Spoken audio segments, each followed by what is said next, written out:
Hi guys, welcome back to my channel. My name is Michelle, and if you're new to this, I post weekly videos on my carnivore diet journey. I also talk about keto as I have done it for 6 years before I went to carnivore. And I also talk about fitness as that's something that goes hand in hand with what I do. If you follow me on Instagram, you will know that fashion is my profession, and so I also have a dedicated playlist where I post, style lessons, sharing practical mix and match ideas for everyone actually. So I hope that you will consider subscribing to me. And so in today's video, you can see from the title, my 3 unpopular opinion about exercise and why you should care. I felt this strong desire, or I got really motivated to do this topic is also because I've been, keeping myself up to date with what's happening in YouTube, on the carnivore community. And I do hear a lot of advice recently about, whether or not you should exercise, or exercise tips for those of you who are doing low carb or zero carb, and I disagree with some of the statements that are being put out there. And I thought that, maybe I should share what are these 3 things that I commonly get, and these opinions are often what stops people from using exercise to help them to achieve their body recomposition or for their fat loss goals. So I guess with my experience from being skinny fat, and then I use a lot of heat resistance training to get really, really lean. I went to keto, and then I redefined my body recomposition with the carnivore diet. I thought that it would be quite helpful for me to share my opinions about exercise, and hopefully it will shed some light to you and maybe help you think of exercise really in a different way, and not just the typical perspective that people have when it comes to exercise. The first unpopular opinion is you should not be enjoying your exercise. Okay, so why do I say that? I keep hearing the advice that if your diet is clean, you're not taking any carbs, totally zero, just pick an exercise that you enjoy, nothing too intense. This will help you make it sustainable because you enjoy it. Exercise should be enjoyable.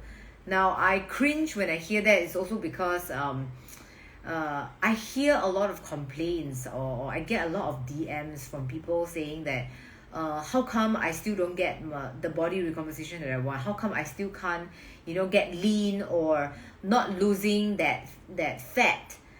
Ever since I went into carnivore, I'm doing everything right. I'm also exercising. So why is that?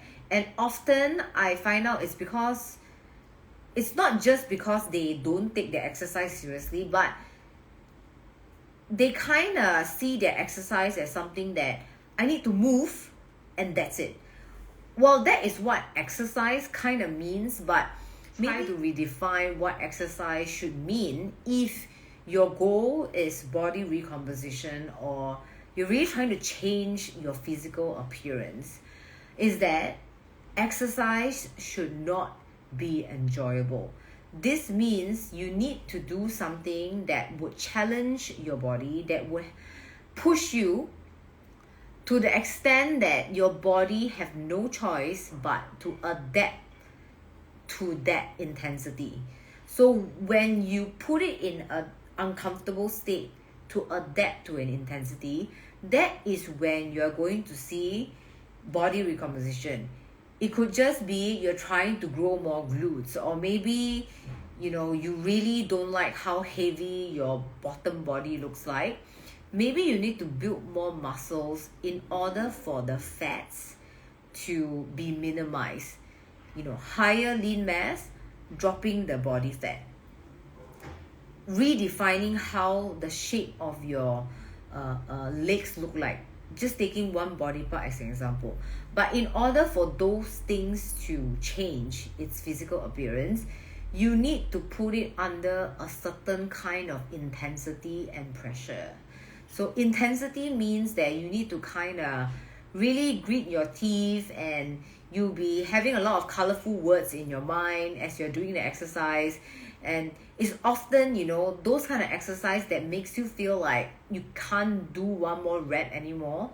And that is how it's going to introduce or push your body to adapt to that higher level, and that's how you're going to see the changes happening, and that's how fat loss is going to happen, and that's how you see body recomposition.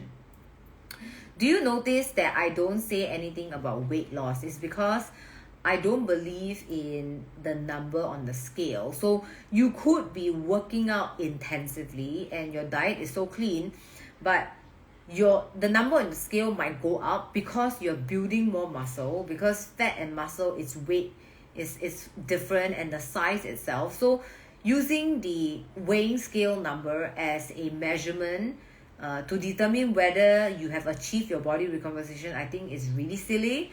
So you really have to think of it as, when you have intensity, that's how your body is going to do what it needs to do to change and adapt to the level that you put it to, and that's how you're going to see the change on your body shape. For those that you've been hearing that advice, pick let's say you like to go for long walks, and it's pretty easy for you. There's nothing that causes you to increase your heart rate. There's nothing that make you feel like, oh, I can't do it anymore. There's no challenge, no push, no intensity. You're just doing it in a way that you enjoy, because you have to enjoy what you exercise or what you do, right? Most likely you're not going to see any change. And so not that I'm against going for a good walk, because that has a different purpose. That is more of trying to relieve stress, trying to unwind. That still has a place and has a part to play in overall fat loss or body recomposition. But relying on that alone to see a change on your body, I don't think that you are doing the right thing by not pushing yourself, because it is through discomfort that you will see change.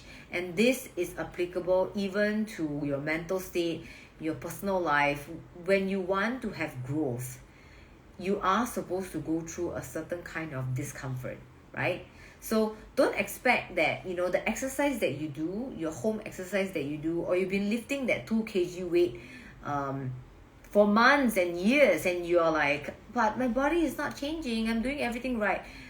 Maybe it's time to introduce some more intensity in order to see the change. So unpopular opinion number 2 is, resistance training is not only for those who want body recomposition. So there's this saying, people who go to the gym, people who do resistance training, they have like dumbbells, they lift weights, are those people that have vanity purposes. They just want to have a certain aesthetic. As much as that is somewhat true, it is not just for those who wants to have vanity benefits. Resistance training is way more than that, and here's why. For my personal experience, I used to be someone that is not very courageous at all. I have a lot of self-discipline from the start.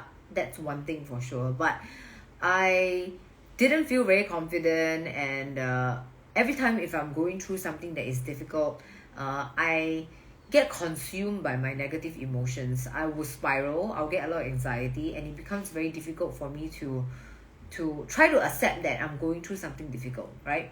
So resistance training has taught me, or has trained me, to have a lot of mental toughness.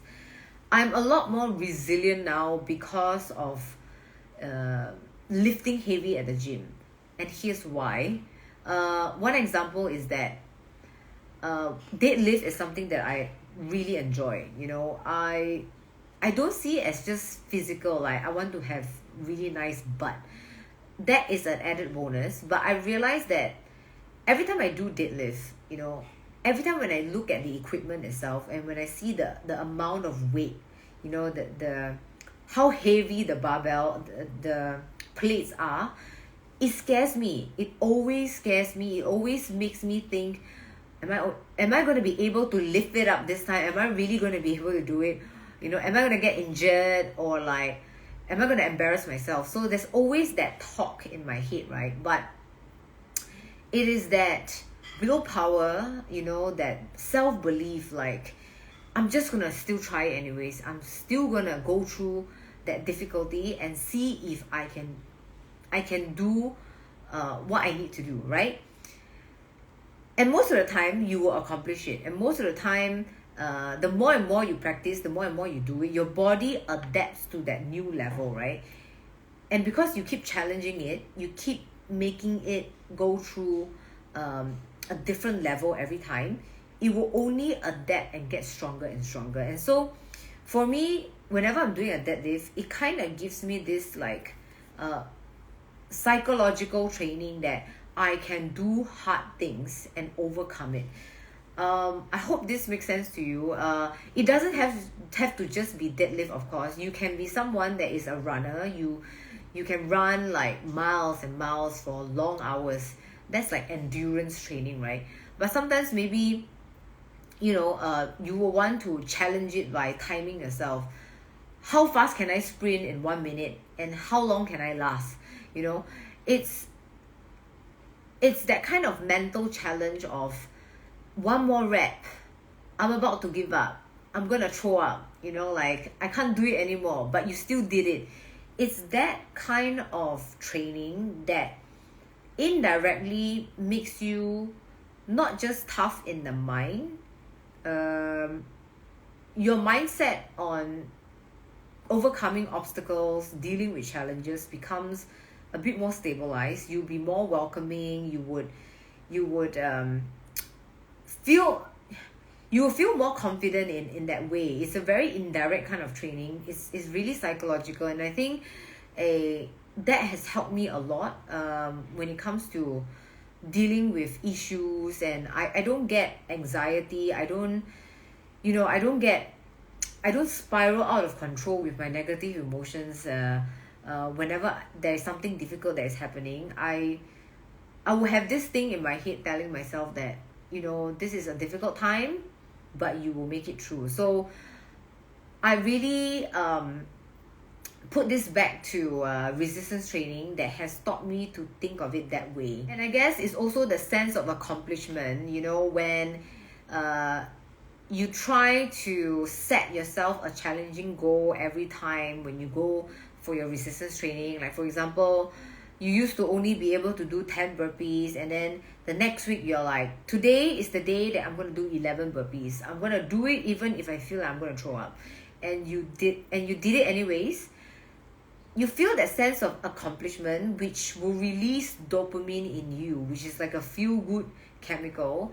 And this is how you kind of build that good habit, that resilience, and self-discipline and willpower, which I think is essential life skill to have, as a human being. And then finally, the last unpopular opinion is you will actually still need muscles if you want to look slim and slender. Now, why did I use the word slim and slender is because for Asia, it is very stereotypical that our ideal picture of a beautiful female body shape is that she is slim and slender. I know that other parts of the world are starting to accept or are starting to embrace, that fully curvy hourglass body shape, or even slightly more pear shape where it's heavier at the bottom and slimmer on top. The aesthetic part is one thing, but it's this mentality of I don't want to have any muscles because I look masculine, and if I have muscle tone and too lean, that is not feminine anymore, it's not slim and slender anymore, so that is not good. There is always that mentality out there, and I'm very sure that we still have females, especially in Asia, because it's something that we are tainted by the media, we are brought up that way, and unfortunately, and so we tend to see muscle as, ooh, I don't want to have muscle, so it scares me whenever sometimes I have conversation with the people around me, and they are like, ooh, I don't go to the gym, I don't want to lift heavy weights because I don't want to build muscle, I don't want to have that shape, like it's bad, but people don't realize that they need muscle in order to age gracefully. And especially those that are above 30s, like muscles are so important. I used to be skinny fat. What the skinny fat means is that I can wear XXS. I can even wear kids clothes, like super slim, right? I have no definition anywhere. I don't even have a butt, to be honest. I think circumference wise it was around like 32, 33 inches. That's not even like a proper, there's a tiny bump, but that's it. Not a lot of definition. Obviously I don't have a lot of muscle mass, so back then if I were to like feel my body, like compared to now, it's very dense because of the muscle. But back then if I were to like hold my arms or my legs, it's just the fats, obviously. So higher fat, lower body muscle mass, but I was really slim and slender. Okay, I'm not even going to talk about all the other issues that I have, like irregular period, skin rashes that comes along with that. But I didn't care about muscle because I thought that it would look too masculine. It would look like a bodybuilder, and because it's not the ideal shape for Asian female, right? So I shied away from that, and I realized that I had a lot of health issues that could have been fixed if I had higher muscle mass. For example, my appetite, it was not regulated because I didn't eat enough protein, I didn't have enough muscle mass, and because back then I didn't know a lot about macronutrients, calories and all. I was under eating a lot, so I probably messed up my metabolism, and I didn't have the muscles to keep my metabolism at a better stage, and I guess probably that also led into why I slowly developed PCOS after even being on keto for like 5 or 6 years, because I had lower muscle mass.